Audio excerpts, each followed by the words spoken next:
Guys, welcome to Kavya YouTube channel. ಇವತ್ತು Sunday vlog ಆಗಿರುತ್ತೆ. So ಇವತ್ತು ನಾನು ಮದುವೆಗೆ ಹೋಗ್ತಾ ಇದ್ದೀನಿ. ಒಳಗಡೆ ರೆಡಿ ಆಗೋದು ಕ್ಯಾಪ್ಚರ್ ಮಾಡೋಕ್ಕಾಗಿಲ್ಲ ಗೈಸ್. ಸೊ ಆದಷ್ಟು ಇವಾಗ ನಾನು ಎಲ್ಲಿ ಹೋಗ್ತಿದ್ದೀನಿ ಕ್ಯಾಪ್ಚರ್ ಮಾಡ್ತೀನಿ. ನಮ್ಮ ಅತ್ತಿಗೆ ಅವ್ರ ರಿಲೇಷನ್ ಮದುವೆ ಆಗಿರೋದ್ರಿಂದ ಅಲ್ಲಿ ಹೋಗ್ತಾ ಇದ್ದೀವಿ. ಇವಾಗ ಬೈಕಲ್ಲಿ ಹೋಗೋದ್ರಿಂದ ಫುಲ್ ಪ್ಯಾಕಪ್ ಆಗಿಬಿಟ್ಟಿದೆ. ನಾನು ಫೈನಲ್ ತೋರಿಸ್ತೀನಿ ಹೇಗಿರ್ತೀನಿ ಅಂತ. ತುಂಬ ಟ್ರಾಫಿಕ್ ಇದೆ. ಎಕ್ಸಾಕ್ಟ್ 7 ಆಗಿದೆ. ಗೊತ್ತಿಲ್ಲ ಎಷ್ಟೊತ್ತಿಗೆ ರೀಚ್ ಆಗ್ತೀನಿ ಅಂತ. ತುಂಬ ಟ್ರಾಫಿಕ್ ಇದೆ ಗೈಸ್. ಗೊತ್ತಿಲ್ಲ, ಮೇ ಬಿ 1 hour ಆಗ್ಬೋದು ಹೋಗೋದಕ್ಕೆ. ಸೊ ಸಿಗ್ತೀನಿ. ಫೈನಲಿ ಕನ್ವೆನ್ಷನ್ ಸೆಂಟರ್ ಹತ್ರ ರೀಚ್ ಆಗಿದ್ದೀವಿ. KMM ಕನ್ವೆನ್ಷನ್ ಸೆಂಟರ್ ಅಂತ.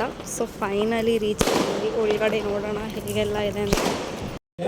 ಇದು ಎಂಟ್ರೆನ್ಸಲ್ಲಿರೋದೇ. ನನಗಂತೂ ನಿಜ ಅಂದರೆ ತುಂಬ ಇಷ್ಟ. ಫೈನಲಿ ಒಳಗಡೆ ಬಂದಿದ್ದೀನಿ. ಮೇಲೆ ಬಂದಿದ್ದೆ. ನಮ್ಮ ಅತ್ತಿಗೆಯವ್ರು ರೆಡಿ ಆಗ್ತಾಯಿದ್ರು ಅಂತ. ಸೊ ರೆಡಿಯಾಗಿರೋದು ಇವಾಗ ಆಯಿತು. ನಮ್ಮ ಅತ್ತಿಗೆ ಅವರು ಅಪ್ಪ ನೋಡಿ ಕ್ಯೂಟ್ ಅಮ್ಮ. ಇವ್ರು ನಮ್ಮ ಅತ್ತಿಗೆ ಇವಾಗ ರೆಡಿ ಆಗಿದ್ದಾರೆ ಮದುವೆ ಹೆಣ್ಣು ಥರ. ಇವಾಗೆಲ್ಲ ಸೇರಿ ಒಟ್ಟಿಗೆ ಕೆಳಗಡೆ ಹೋಗ್ತಾ ಇದ್ದೀವಿ. ಈ ಸೀಸನ್ ರಾಜಾ ರಾಣಿ ವಿನ್ನರ್ ಕೂಡ ಬಂದಿದ್ರು. ಅವ್ರ ಹಸ್ಬೆಂಡ್ ಬಂದಿದ್ರು. ತುಂಬ ಜನ ವಿಲನ್ಸ್ ಬಂದಿದ್ರು.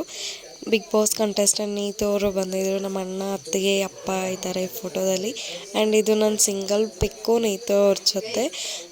ಆ್ಯಂಡ್ ಇದು ಮೈನಾ ಸೀರಿಯಲ್ ಅಂತ ನಂಗೆ ಗೊತ್ತಿಲ್ಲ ಗೈಸ್. ಸೊ ಅವರು ಬಂದಿದ್ರು.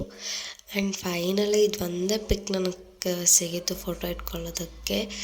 ಇದು ಏನಾಯಿತು ಅಂದರೆ ಬೈಕಲ್ಲಿ ಬರಬೇಕಾದ್ರೆ ವ್ಲಾಗ್ ಎಂಡ್ ಮಾಡೋಣ ಅಂತ ವೀಡಿಯೋ ಮಾಡ್ತಿದ್ದೆ. ಸೊ ಗಾಳಿ ಸೌಂಡ್ಗೆ ಸ್ವಲ್ಪನೂ ಕೇಳಿಸಿಲ್ಲ ಏನಾಯಿತು ಎತ್ತ ಅಂತ. ನನಗಂತೂ ತುಂಬ ಬೇಜಾರಾಗ್ಬಿಡ್ತು. ಅದೆಲ್ಲ ಫುಲ್ಲು ಚೌಟ್ರಿ ತೋರ್ಸೋಕ್ಕಾಗಿಲ್ಲ, ಹುಡುಗಿನ ತೋರ್ಸೋಕ್ಕಾಗಿಲ್ಲ, ಏನೂ ಕ್ಯಾಪ್ಚರ್ ಮಾಡೋಕ್ಕಾಗಿಲ್ಲ ಅಂತಲೇ ವೀಡಿಯೋ ಹೇಳ್ತಿದ್ದೆ.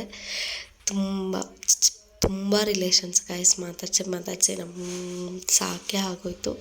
ಸೊ ಅದರಿಂದ ಏನೂ ಕ್ಯಾಪ್ಚರ್ ಮಾಡೋಕ್ಕಾಗಿರಲಿಲ್ಲ. ಈ ವ್ಲಾಗ್ನ ಇಲ್ಲಿಗೆ ಎಂಡ್ ಮಾಡ್ತಿದ್ದೀನಿ. Bye guys.